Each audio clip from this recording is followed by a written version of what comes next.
English sentences used in daily life. Hello everyone. Good morning everybody.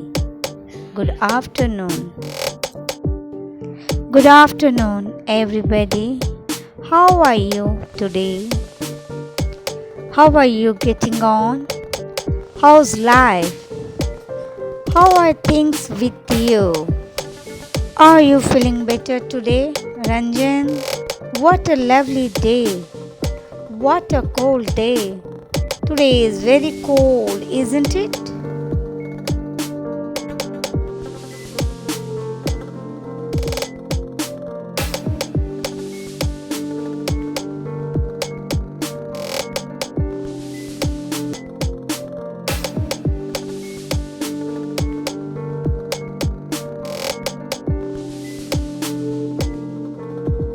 I'm waiting for you to be quiet.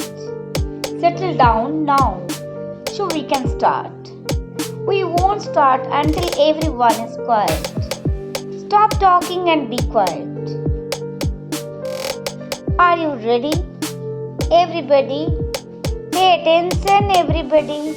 Open your books at page. You need pencil, ruler. We will learn how to. You have 5 minutes to do this. Thank you for watching.